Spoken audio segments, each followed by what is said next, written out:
The Marlin Papoose for a bug out rifle? Let's check it out.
We recently did a review on the Marlin Model 70, and this is the Papoose.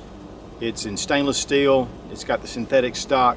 We wanted to add some things to the rifle to make it more of a survival option. We got some extra magazines, we attached a scope, a sling, and we're also going to talk a little bit about the Henry Arms US Survival Rifle and a little bit of a comparison between those two. While the Ruger 1022 Takedown is definitely a contender in this lineup, I don't have one yet, and they're quite a bit more expensive than either the Henry or the Marlin. But hopefully we'll be getting one of those soon as well. Now this video is brought to you by Big Daddy Unlimited, one of the best firearm related buying clubs on the web. We'll make sure the gun is unloaded, we've removed the magazine, checked the chamber, and it's empty. These were introduced back in about 1986 in a blued model with a wood stock. I always had my eye on one, but never bought one. They discontinued the Papoose, I believe it was in 94, somewhere around there, and then immediately started making the stainless steel model. It does have a nickel frame, but it has the synthetic stock, and to me, much more user-friendly for a backpacking rifle.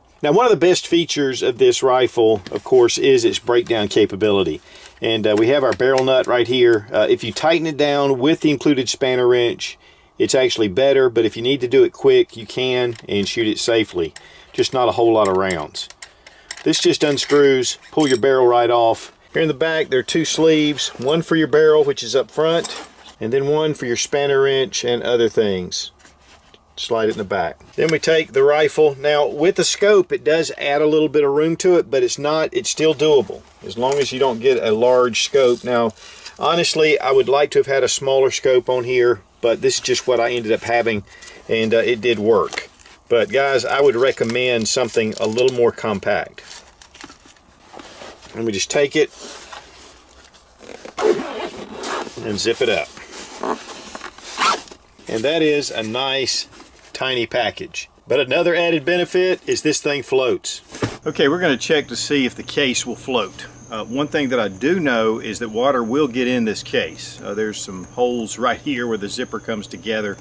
And so we're going to have some water, and I'm going to end up, right here at this end, you have some holes.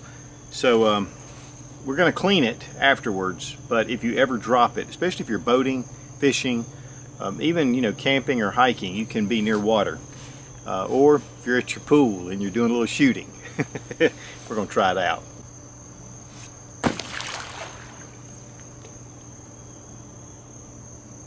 Beautiful. It definitely floats. And I think that foam in there is going to keep it floating. As you can see, the water's getting in it. So it still retains some buoyancy. I think the weight of the rifle is what's even bringing it down at all. Otherwise, it would just continue to float. Now it's really heavy. Yeah, there's water in this thing. I hope that scope's waterproof. But one of the things I really wanted to do with this rifle is to kind of outfit it with some aftermarket support and to see, make this even a better choice for a bug out rifle, or just for on the trail. And of course an optic is great. I mean, having an optic, you can really get your accuracy down very tight. Sure, you can go without it, but it makes it nice. And of course it already has the 11mm rimfire mount on top, so we just put some red fill rings on there, and then one of the Citron 2x7 scopes. Okay, when I was looking for a sling, you know, they're not usually that expensive. They're pretty reasonable in price. This was a Blackhawk sling, and it's called the Mountain Sling. The reason I bought it is because it already had the QD mounts attached. It would go right into the sling mounts. And so that was really easy. But what I really like is this rubberized material that's right here that'll rest on your shoulder, and it's a little bit tacky, so it's going to help retain it to your shoulder. One of the things about this nylon is it can be very slippery. So I really like this sling, especially for this. I think I may pick up a couple of more, and it does have a adjustment ring right here where you can adjust these pretty easily. Really like this Blackhawk mountain sling. One thing though, if you're going to carry the 25 round Pro Mags, it's kind of weird how it wants to sit on the outside of your arm. You can bring it over like this, kind of nestles it in, but it's just something that, you know, you'll have to think about with this sling or with any sling. So it doesn't really matter, but I think with the mounts already on here, this was just such a no-brainer. And then that bonus, I really like this.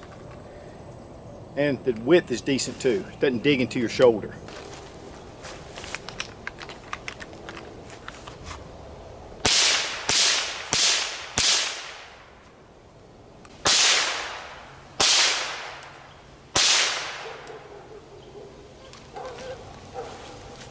We're going to be trying out these Pro Mag 25 round magazines. I saw a review where Nothing Fancy talked about these. One of the things about Pro Mag is they can be hit or miss. So he said that they have been very reliable for him, so on his recommendation I got these. And also picked up a couple of 10 round factory magazines.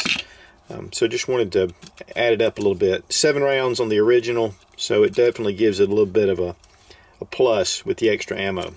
And I want to thank CCI for sending the mini mags, and we're going to shoot quite a few. While loading the Pro Mags, the first one I couldn't quite get all 25 rounds in, but the other two I didn't really have a problem. Once it gets kind of close, those last 2 or 3 rounds gets a little tight. With the 10 rounders, they were fairly easy to load, and of course the 7 rounder, we've already been through that one.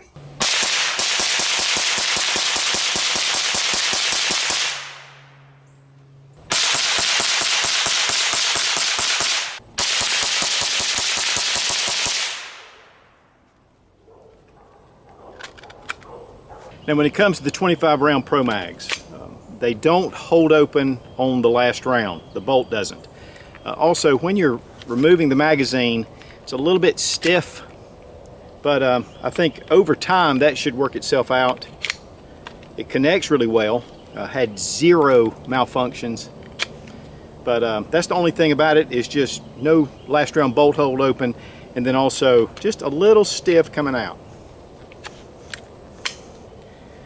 But considering they're reliable, that's okay. I think typically I would carry the 10 rounders. They did very well, real nice, easy to slip in, easy to pull out. They're nickel finished, so they're going to be impervious to the weather, just like the rest of this rifle. And that's one of the big things about it that I really liked, was how this is already a stainless steel rifle. The stock's not going to swell. You're not going to have any kind of problems. But you know, if you want to subdue this, of course you can paint it, or you know, Cerakote, Duracoat. But Krylon also works. That's one thing that's a little different you got to get used to, is that bolt, when it's holding open, you can't just close it like this. You've got to hit this latch. The Citron scope did very well, 2 to 7 power, and you know, it's a little bit long as far as what I would like, because it barely fits into the original Papoose pouch. I mean, it just barely makes it. In fact, it's really tight to get it to zip up. This just happened to be the only scope in a 1-inch that I had available. And I think I'd rather have maybe a 6 power fixed would be nice, or just a 1 to 4, just something that would be a little bit shorter. Of course, with the 1-inch rings, you know, you're pretty much locked into that because of this dovetail. But other than that, I mean, this will give you some really good capability for accuracy. The accuracy on this, using this scope, was superb. I mean, we really got good accuracy once we sighted in the scope.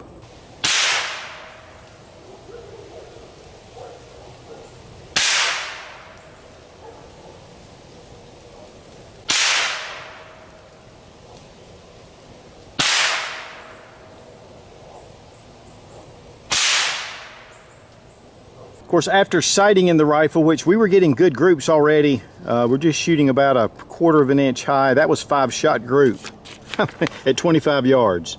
And then here, another 5-shot group. So, you know, just shooting a little bit high. I'm very pleased with the accuracy. After my earlier experience with the barrel nut coming loose a couple of times, just because I hand tightened it, I did bring the wrench, the spanner wrench, but because I used this originally, and we shot about 200 rounds through this so far, and it is rock solid. So I just gave it a good lockdown with the wrench, and I think you're going to be fine. Again, if you need just to pull it out real quick to use it, you can do it. But if you really want to have some extended, tightening, then you want to use the spanner wrench. Now, one rifle that is very comparable to me with the Marlin is the Henry Arms U.S. Survival Rifle, and this is the old Charter Arms AR-7. The Charter Arms was not all that great. The Henry has been nothing but excellent. I mean, it's been very reliable. It's just a great little rifle. It's super lightweight. The whole action fits into the stock, and then it floats. The stock floats. Now, it does have a composite liner around the barrel. It is kind of an alloy, very lightweight receiver. And this is a very purposeful rifle. But there are some advantages to the Henry, but then there's some advantages with the Marlin. And one of the biggest to me is this stock. While I love it and I love the purpose behind it, it is thick and fat, and the grip is fat. So when you're shooting it, it's kind of unorthodox, a little bit different. It's one of the things about the Marlin, you're going toward more of a feel of a regular rifle. And so it just locks in. You feel like you're just shooting a regular rifle. With the Henry, again, it's a little different, but that to me doesn't take a whole lot away from it. I still like the purpose and everything being able to fit and be very compact. Even more compact than the Marlin, even though the Marlin can get it down pretty close. Another advantage that I love about the Marlin is I can just take this down and pack it in my pack. With this, if I have a scope here, I've got to take the scope off. The scope will not fit into the butt of the stock. And so that's definitely an advantage with the Marlin. But yet, you get everything packed in here. So, you know, it's according to what you're looking for. Now, one thing about the Henry is this lockdown is tight, and I've never had it really to come loose. With the Marlin, if you're not using that spanner wrench to lock that down, it will come loose. Now, it is a full stainless steel barrel, which to me is an advantage over a, synthetic sleeve that goes over the metal. Both of them have a high-vis front sight, which I like. Henry has a peep sight. And the magazines on the Henry are good, but there's not a lot of options for higher round count. I think there are some that are 15 rounders that are from Armalite, but I don't know how they work in this. And so that is one limitation, is just there's not a lot of larger magazines. With the Henry, of course, we've seen already that the Pro Mags and the 25 rounders work flawlessly. I mean, we had no problems with them. Then you can get your 10 rounders from Marlin. I believe this is an 8 rounder from Henry, and it does come with 2, which the Marlin only comes with 1 of their 7-round magazines. Now, one of the things that's been a problem with the Henry Survival Rifle is a sling, and there's no sling mounts, there's no place to do it. But I did find Slim River makes a sling system. It just hooks onto the back of the butt, and then you can just strap it over your shoulder like this. It's a pretty cool sling. In fact, I've done a whole review video on this. With the mountain sling, though, it's more of a traditional sling, and it's about half the price. I think these are actually about 20 bucks. So, but it's just a different way to carry it. So that's just kind of a little bit of an overview. Both rifles are excellent. I love the Henry. I love its features, but definitely it has a few limitations, and I think that the Papoose takes care of that, and yet the Henry is more of a compact package. So it's just one of those things that you have to decide. Again, there is the Ruger 1022 takedown version. The price on it is quite a bit more than either one of these, even though this is a stainless steel model. Then again, guys, it's just according to what you want, and that's why they make so many different types. But I think overall the price on the Henry is a little less than the Marlin, even at the price from Big Daddy Unlimited, again, which was about $248, I believe it was. And I believe these are running just a little over $200. So guys, I have to say I'm overall pleased with the Pro Mags. I mean, they function perfectly. Of course, the standard factory mags, they worked well, giving us a few extra rounds. The sling was beyond my expectations. The Citron scope did very well. The barrel nut held up well. Once I tightened it down with a spanner wrench, no problems. And the gun itself, of course, if you want to see the full review, you know, guys, I'll have it linked where you can go check it out. Now, to give you an idea about the price, the Pro Mags were $13.99, and I got these on Midway. The standard 10-round magazines from Marlin are $16.99, and then the Black Hawk Mountain Sling with the swivels was only $13.99, so I thought that was a great price. I don't remember what, I've had the Citron for a while, I don't really remember what the price is on those, but it's fairly reasonable because this is more of a rimfire scope with 1 inch. They do make some really high-end scopes as well. So I think there's a lot of cool advantages with a Papoose if you decide to go with that for a kind of a survival camp rifle. If you like boating and you want to get out, you know, there's so many different uses for these type little rifles. They just compact into such small little packages, and the weight is right. And two, when you're talking about 22 ammunition, here's 200 rounds and a very small package to be able to carry. The weight's light, so it does give you a lot of good options. Is this an excellent self-defense gun? Not necessarily. It can be used for that, but in a survival situation, you're just trying to survive. And it may be hunting, it may be signaling. I mean, there's a lot of different ways to go when it comes to a little rifle like this. And honestly, unless it's SHTF and you'll probably grab something else, this would make a great little go bag rifle to me, that low report. And there's just a lot of good features about having a 22 in a survival situation. And again, I want to thank Big Daddy Unlimited for sending the Marlin Papoose for this test and evaluation. Guys, if you're serious about prepping and survival, check out Survival Dispatch Insider. I'll have a link down below. It's a great resource to really organize your preps and to get on track. Be strong, be of good courage. God bless America, long live the Republic. Now, I got the Marlin Papoose from Big Daddy Unlimited. The Marlin Papoose, and I got the, that is the way to go. And I do these things so you won't have to.